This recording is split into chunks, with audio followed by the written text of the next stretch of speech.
Welcome back to One-on-One with Mr. U. Of course, I am your host, Mr. U. In studio with us, speaker, writer, NLP certified coach, and founder of the Growth Myndset Initiative. Stephen McConnell is here with us today. How are you, Stephen? Good morning. Doing very well. Good morning. It's an honor to be here, Mr. U. Same here, same here. You may recognize the space. We had an opportunity to try to do this before. We had some technical difficulties, but things sound much clearer and better now. So I'm excited about this conversation, Stephen. So let's get into it a little bit. But before we do that, if you're watching, listening for the very, very first time, of course, in our show notes today, if you are a watcher or listener, you can follow our work there and all of our shows under the They Call Me Mr. U brand of podcasts. Of course, we're on every listening platform and on our YouTube channel at youtube.com/They Call Me Mr. U. So thanks again for watching and listening to our show and making us part of your week. We appreciate it. All right, so Stephen, you talk a lot about bridging the knowing and the doing gap. I want to get into that, but first, let's hear a little bit about you, man. Where are you from? How'd you come up? How'd you get to the place where you are today, doing the kind of work that you're doing? Kind of as brief as you can. Kind of share that with us. Go ahead. Yeah, as brief as I can. Well, I was born and raised in a loving family. When I was younger, we were in financial scarcity. I saw my parents work as a team to build their entrepreneurship and so forth. One of the things that I didn't realize is I had learned a lot of coping loops from an environment to where it led to alcoholism, where I was considered an extreme introvert. And I'd learned all of those until I built self-awareness to live intentionally.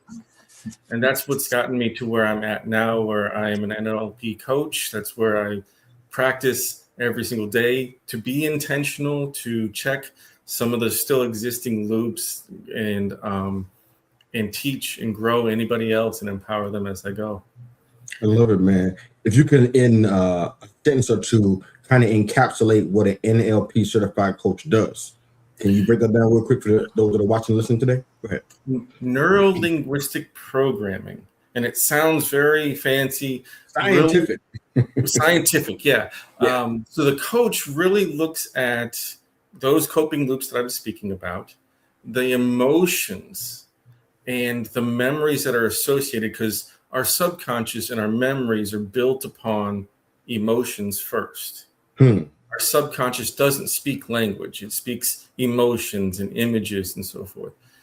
An NLP practitioner or coach has learned to go back as far as they can through the layers of emotions to build a better designed, intentional life, if you will. Okay.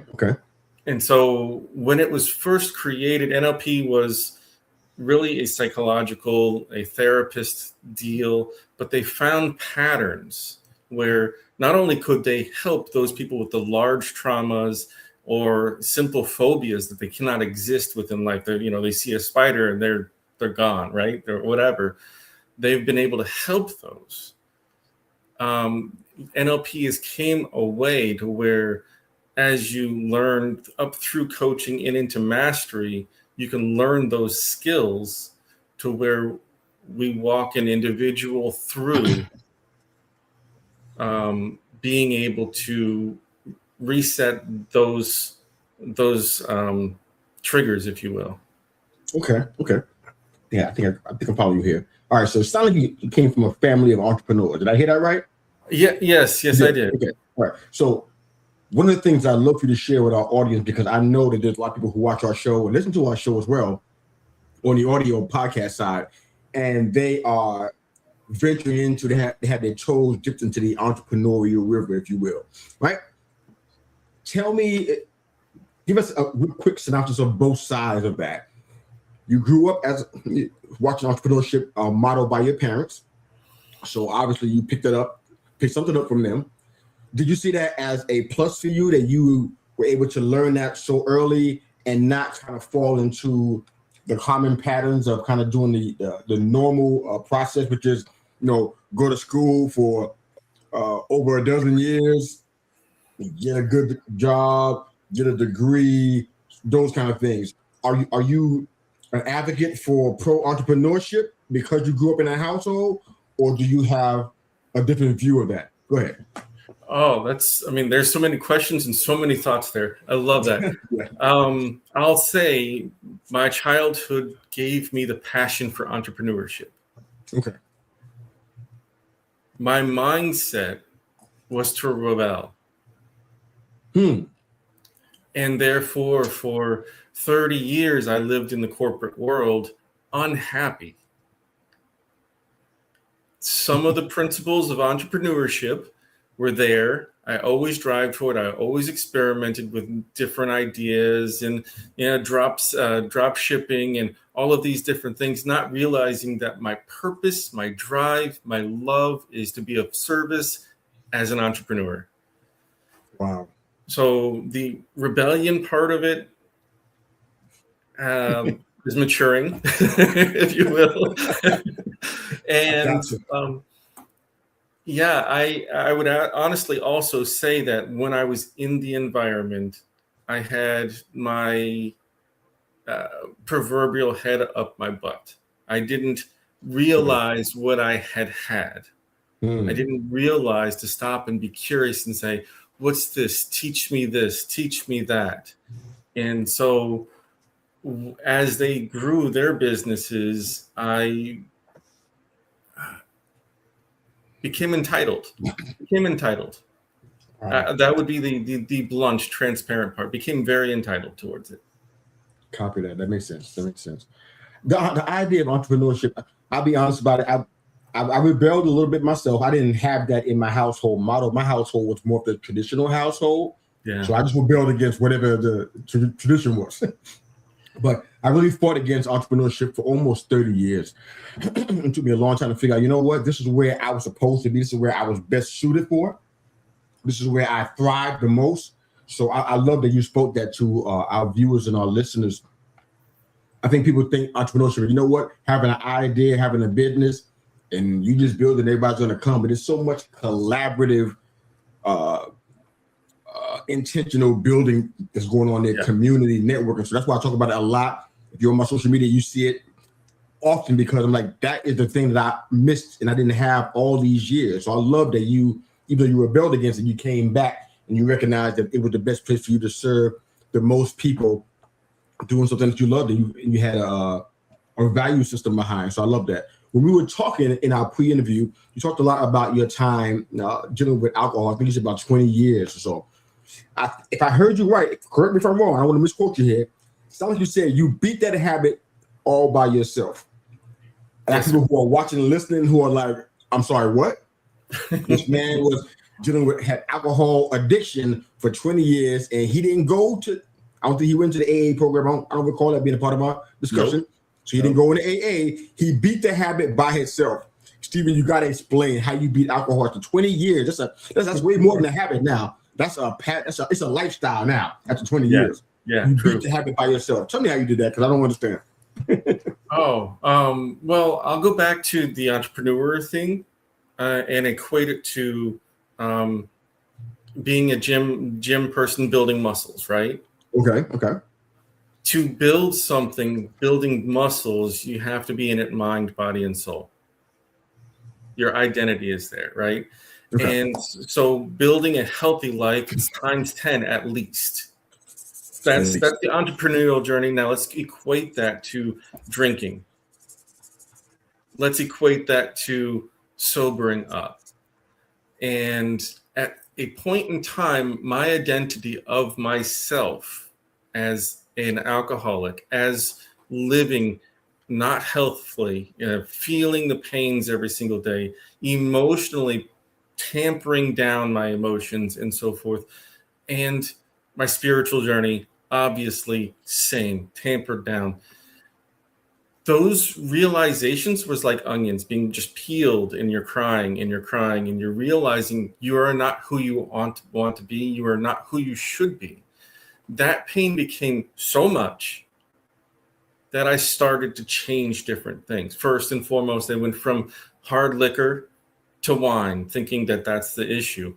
And then with wine, I also started experimenting with eating vegetables and, knowing that my health is deteriorating, my blood pressure, just really starting to experiment. Those experiments, those curiosities built spark of self-awareness.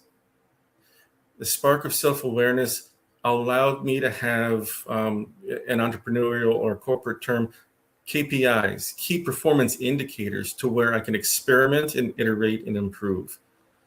And so eventually there was a point in time where I realized that alcohol in general completely needed to be out of my life. It's not who I am. I love it. Then the spiritual, the health, and also the emotional came into it. And the NLP coach is what drive the emotional healing. I love that. Well, so people that I can't imagine people are thinking, just because, there's been so many traditional ways that we have been encouraged to, or it's been recommended that we do things a certain way, we solve certain problems certain way. This is the way. If you don't do it this way, it's not really being done correctly. So I love that you have an alternative mindset toward that. I think we're going to flesh it out a lot more outside of the alcohol addiction and some other areas, because some of the things that you talk about, I feel as though they really point to what happens when you have the right mindset. So we're going to get into your initiative a little bit, but talk to me about the bridging the knowing and the doing gap. What does that mean? And how does that apply, do you think, to people who may be watching and listening on both of our platforms today? The knowing and the doing gap. How do you bridge that? What does that mean? All right. So New Year's resolution. Let me ask you, Mr. Yu, have you ever created or had a New Year's resolution? Many, many years ago, that's when I figured out that it didn't work. But many, many years ago, I did definitely have one. I planned, and before they said Happy New Year, I had this plan that the next following year was going to be different. I was going to do this different. I was going to go to the gym more. I was going to eat better, have better relationships. You name it. Get up earlier. You name it. I did it all. Yeah. And by February 1st or by March? How about mid-January? Okay, see? What the difference between there and there is the knowing versus the doing. The knowing is, you want to be that person. You know that these things are beneficial and more aligned with who you are. The emotional part of it stops you. And there's different parts of it. There's different sections of the emotional. Think about something that you don't like to do. The thing 5 minutes to 10 minutes before it is a pain point that stops you from doing it, or the title or category you call that thing. I don't like doing accounting. It's mundane. It's boring, right? The mindset behind it. And therefore, if you go into it and say, well, I do accounting so that I can see my P&L, so that I can, and this allows me to push forwards and drive my clients to have the transformations that they have, you're now reframing that emotional tag on a mundane topic that you don't like to do, and therefore you can do. I think I got you. That definitely happens to all of us. Yes. These plans that we have. I don't do New Year's resolutions anymore. I think it's a waste of my precious time. But I totally get how emotions can get in the way. And I definitely want to come back to that to ask you why you think emotions hinder us and get in the way of what we're trying to accomplish in life. Let's talk about you and your new initiative, the Growth Myndset Initiative. Why did you start there? What was the end goal there, and what are you seeing through his journey? Oh, all right.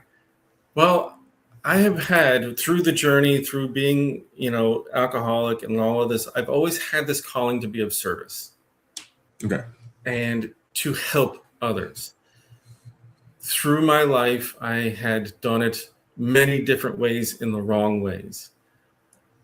I would see somebody that I cared about, and I would then impart my beautiful knowledge upon them in a way that would just kind of turn them off. Yeah. And I'm being very kind to that. So I remember once I realized my North Star, my dream, my journey is to solve poverty for this world. Wow. Okay. So is it going to happen? I don't know, but I would love to build the team that builds the team that builds the team that builds the team 550 years from now. Human beings are in a more secure spot. My journey is to that. Once I realized how of service and the deep passion behind it, I remember every part of my life that aligned with it. And I remember like pre-kindergarten, there was, and this is dating back, right? Pre-kindergarten. Wow. I remember one particular book on the bookshelf. It was Bible stories, but it was pictures. And I knew the Bible stories. And I would sit there in the teacher's chair when the teacher wasn't paying attention, and I would just sit there and tell the stories because I wanted people to know the stories. I wanted to help them. And that's one of my fondest remembrances, is because it's that passion that drives me now. And so Growth Myndset Initiative, right now we are addressing emotional intelligence and mindset frameworks through neuro-linguistic programming, executive coaching, team dynamics. We're doing all of that simply because mindset is 90-something +% of our own personal realities. My mindset changed before I had to see who I was going to be before I sobered up. I had to see my spiritual journey before I became deeper in my spiritual journey. And so there's absolute poverty and there is relative poverty. A large portion of relative poverty is just that. It's mindset, it's generational learning, it's learning from families and environment and growing from that and repeating it. Okay. I want to get you to, this is not to break down what you do and to tear you down. Please understand that's never my intention. I've interviewed several NLP coaches. I don't know how many it's been, but it's been a lot. For some reason, they seem to find me. I'm not quite sure exactly why yet, but I want to talk to you about the P in NLP, because just where our world is headed and the things that you hear in the room, the chatter, the commentary, the word, that P stands for programming. Tell me how you help people get over the hump of being able to hear what you have to say and perhaps be a client of yours when that P is ringing out so much. It's not the neuro-linguistic part. It's the program. Are you going to program me? How do you help people get past what's a clear barrier of entry for a lot of people? This could be a new question that you have been asked before. I don't know, but I'm pretty good at doing that if that's what's happening. But what does that programming mean to you? That word. How do you work around the challenge people have with the mindset of that, and how does that affect your work? The programming part, and to simplify the programming part, Joe Dispenza says, well, it's not his quote, but he repeats the quote. I'm not remembering who the quote actually, anyways. Okay. Neurons that fire together, wire together. Neurons that fire together, wire together. So if you think about it just again, like a muscle, right? And you build your muscle, whatever you repeat happens over and over again, and those brain neurons fire and strengthen. I am a bodybuilder I was a bodybuilder as far as alcoholism is concerned, right? And then I had to learn something new. Those new neurons didn't fire. Now, how to bridge that? I usually encourage clients to start the self-awareness journey. The self-awareness journey allows them to see beginning parts of where they are and their ego. The ego is a blocker. Anything after, and you might recognize the term from the Bible, anything after I am is ego. So I am a excellent coach. Excellent coach is ego. Done. I am. State of being is exactly where we need to be in the self-awareness journey. Therefore, bridging that, and it's difficult per client. It's well, not difficult. It's depending upon each client. The level of difficulty is there. Because if someone like me in my 20s, heavy ego, always pushing my thoughts upon everybody else, speaking to myself now to then, I don't know if I would necessarily be able to reach myself, be honest. I got you. Transparent. Gotcha.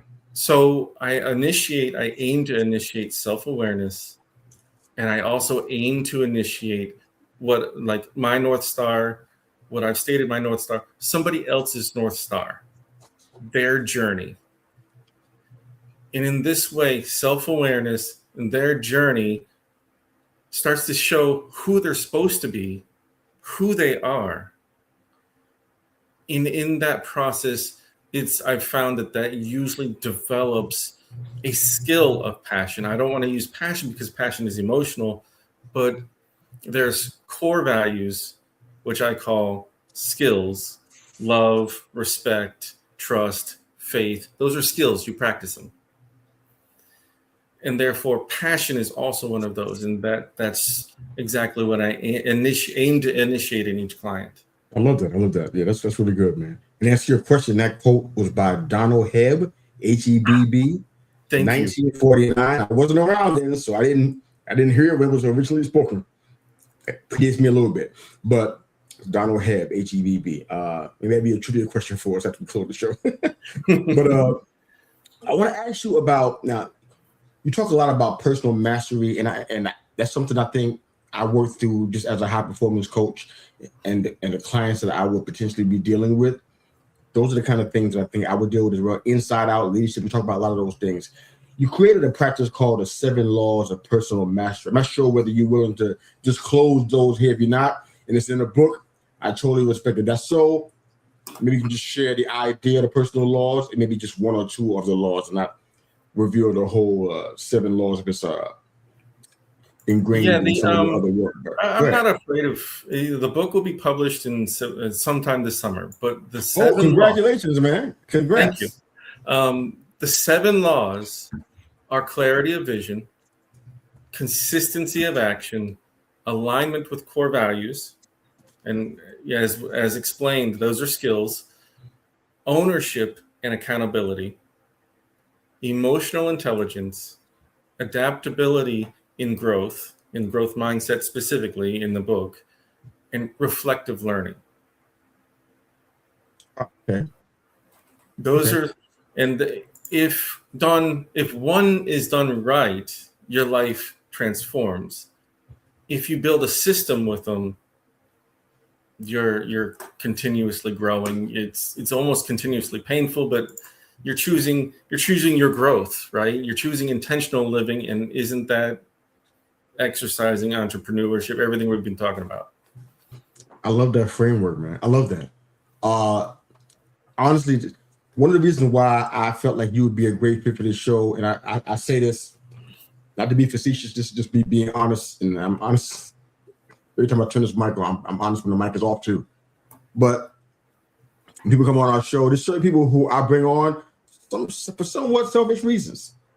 I feel like I connect with them, and I feel like they get me. They get what I do. They are great referral partners for me. We get to kind of connect and vibe and network in the same spaces, and it helps us both thrive and grow. And I know I probably sent you, I don't know how many texts and emails since we had our pre-interview, probably a lot. You know what I'm saying? But this is the kind of stuff I'm talking about, because I deal with leaders who are overthinking, overanalyzing the situation. They're close to burnout, but they're not detecting that they're in that burnout cycle. They don't even realize it until it already happens. They're dealing with real pressure, and they're losing their identity in the midst of it. This is what you deal with. And this is what I'm doing. I'm like, this is perfect. So out of those 7 laws of personal mastery, what, in your experience, what do you believe is the one that people just struggle to get that one ingrained? It's a hardship for them to get that one handled. It's always just that one. Is there one law you can think of that falls in that category? I would say it's in between all of them, and it goes back to the ego. The ego. The ego. And that because we've learned how to protect, our subconscious naturally desires to protect who we think we are. And this, when I say who we think we are, it is the subconscious identity of who the subconscious thinks we are. Okay. And that's why a lot of people say, what are those continuous verbal reinforcements of I am successful, I am wealthy, I'm healthy. We're trying to speak to our subconscious when we should be building the identity to our subconscious, proving it through small actions. And I would say that it is the ego, because it's those loops that protect us. And the way around that is the core values, practicing those skills, reinforcing those skills while knowing where you're going. Makes sense. Just a couple more questions and I'll get us out of here today. All right, so you spent 30 years in the corporate world. I guess I kind of was there that long, not in one place, just moving around in Fortune 500 companies and such. You talked about patterns that you've seen in habits, in belief systems, limiting beliefs and that kind of thing, and you saw quietly caused burnout in leaders. So this is something I'm asking for selfish reasons specifically, because this is who I deal with, but you deal with them as well. What kind of habits or patterns did you see that let you know the leaders were being burnt out and didn't even realize it? Habits that I see was always a form of distraction. Okay. You always see, like, for instance, I'm thinking of one particular individual whom I coached, where they jumped into every small fire, if you will, of the moment. And that distraction of the moment became lack of long-term thinking. The overthinking then starts in the us depreciating ourselves internally, us continuously overworking, working while we're off, receiving texts and calls from different teams trying to do the same thing. The small fires burns us out. And so I would say that would be the top number one, is always addressing some sort of distraction. And these days, our world is relatively distraction heavy. It creates that short-term thinking pattern. Dude, I can go into this all day, man. You got to join my community, man. You got to accept my invite. You got to accept my community invite that I sent you, man. Join my community, man. This is the concept I want to talk about. This is good stuff right here. All right, so I want to stay focused on our time. All right, so one final question for you, Stephen. You guys who are not aware, it's the founder of the Growth Myndset Initiative, speaker, writer, and certified NLP coach, neuro-linguistic programming coach. I want to ask you one final question, and I'll give you a chance to speak to the people and let them know where they can find your work. Now, I think as somebody who has built this business, built this practice that you're engaging in now, you figured out who you can help, who you serve. Who can't you help?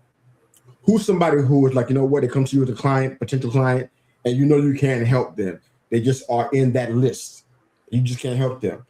Name 3 or 4 types of people who will be on that list that you just can't, you can't help. No offense, but you're just somebody that you can't, and not in your niche, I guess, if you could say that. 2 or 3 kinds of people. Those people that I screen out, those people that I recommend to other people, are heavy on the egocentric. They know. They know. Hey, have you tried this? Yeah, I know. I've done that. Yeah, I know. No, I know this. And Okay. I do attempt to reach some at some levels, but when I feel that it's just going to be a battle, I don't know. I don't want to take on that challenge yet. At some Okay. point in Growth Mindset Initiative, we will hire therapists so where we can do that, right? So Okay. I don't feel I'm skilled enough to have that just yet. Fair. Another one is the individuals who have a really large trauma. And I can work them, I can get them to a place where they're functioning better, more empowered. But overall, I recommend them to the master NLP coach that I'd studied under. Okay. And Fair. I would say, yeah, somebody that's, if I'm speaking to them, they have no level of wanting to change, wanting to grow. Yeah. Okay. You can't send either one of those folks to me because I'm screening them out too. So don't send them my way. That's not what I need either. But Stephen, thanks for being here, brother. It was a fantastic interview, fantastic discourse with you, man. Take a couple of minutes, man, if you don't mind. Let people know where they can find your work and share any pearls of wisdom you may have within the next minute or two. Go ahead. Pearls of wisdom, I would say that I believe it was Roy Disney who had said that know your values, know them very well, and every decision becomes easier. Where you can find me, mindsetgrowth.com. And that's spelt with MY. It's like you're owning your mindset, MYND setgrowth.com. There I have free resources. I have coaching links. I have memberships. All the resources are there. If you still want to study a little bit more about me, just like you're on LinkedIn, reach out to Mr. U, and reach out to me on LinkedIn as well, because we're both heavy on LinkedIn. So those are the three places. Thank you very much, sir.